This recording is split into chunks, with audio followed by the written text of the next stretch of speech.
आप डबल में ही कर दीजिए।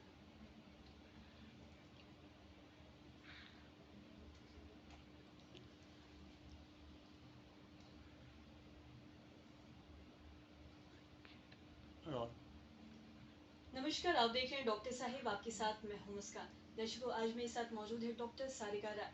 ये बिहार ही नहीं बल्कि पूरे देश की जानी-मानी स्त्री रोग विशेषज्ञ हैं। मैम नमस्कार, बहुत-बहुत स्वागत है आपका। मैम, लोगों में एक धारणा है कि शादी के बाद जो लड़की है वो वर्जिन होनी चाहिए और इसके लिए ऐसा लोगों में ऐसा खासकर ग्रामीण क्षेत्र की अगर हम बात करें तो ऐसा देखा जाता है कि शादी के बाद ब्लीडिंग होना बहुत ज़्यादा ज़रूरी है। तो इस पे आप क्या कहना चाहेंगी? एवरीबडी, ये देखिए, ग्रामीण क्षेत्र में क्योंकि अभी भी लड़कियां घर के अंदर रहती हैं, एक्सपोजर उतना ज़्यादा नहीं है। तो ये धारणा जो है कि माई जो बीवी है उसको वर्जिन होना चाहिए द टाइम ऑफ मैरिज, एक एक्सपेक्टेशन रहता है। वो एक टेस्ट होता है कि हाँ, तुम कहीं और इन्वॉल्व नहीं थी और तुम मेरी और मेरी ही रह के रहोगी। एंड डेफिनेटली डेफिनेटली कोई औरत भी चाहेगी कि उसकी जिंदगी भर का एक ही पार्टनर रहे और एक दूसरे को कॉम्प्लीमेंट करके जिंदगी भर अपना निभाए। परंतु ये गलत है अगर इन लोगों को लगता है कि अगर bleeding on the first night नहीं हो तो इसका मतलब ये है कि वो वर्जिन नहीं है। बिकॉज ऑफ फिजिकल एक्टिविटी भी, क्योंकि हार्ड लेबर गांव की औरतें करती हैं, उसके कारण भी बहुत बार ऐसा होता है कि हाइम ब्रेक कर जाए। इट इज नॉट नेसेसरी कि वो किसी के साथ रही है इसलिए उसका हाइम ब्रेक किया है। तो ये बात लोगों को जानना बहुत जरूरी है। और not even physical activity, otherwise also हर औरत का हाइमेन का अलग अलग ब्लड सप्लाई का क्वांटिटी होता है। बहुत औरतें वर्जिन होने के बावजूद भी उतना उतना क्या हो सकता है नहीं भी ब्लीड करे।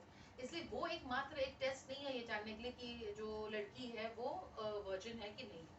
जी, और जैसा कि हम लोग हाइमन की बात करें तो आजकल हाइमन ब्रेक टैम्पो यूज़ करने पे भी हो रहा है, फिजिकल एक्टिविटी करने पे भी हो रहा है और साथ ही जैसा कि आपने बताया था कि आजकल हाइमन रिपेयर भी होता रिपेयर है भी जी। होता है। तो अगर आप किसी के चरित्र को उसकी हाइमेन तक ही लिमिट कर रहे हैं तो अभी साइंस हाइमेन रिपेयर भी कर रहा है।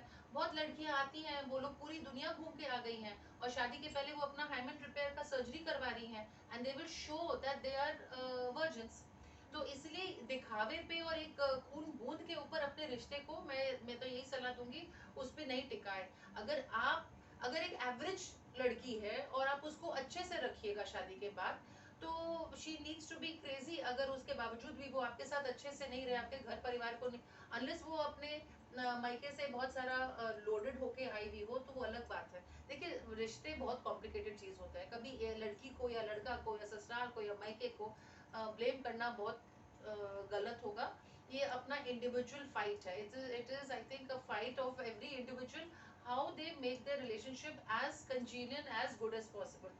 क्योंकि अगर एक परिवार अच्छे से चलेगा तो उसके बच्चे आगे अच्छे निकलेंगे, समाज में अच्छे लोग आएंगे। ऑन द होल एक समाज अच्छा होता है। हर एक घर के अंदर अगर क्लेश होगा छोटी छोटी बातों को लेकर, आपका समाज कहाँ जाएगा? So it is very important that every small small unit of the society में पीस हो, अंडरस्टैंडिंग हो, ग्रोथ हो, लव हो, एक दूसरे को प्रमोट करने की भावना हो। एक दूसरे को, हम ही एक दूसरे को काटेंगे तो समाज तो वैसे ही खड़ा है आपको काटने के लिए।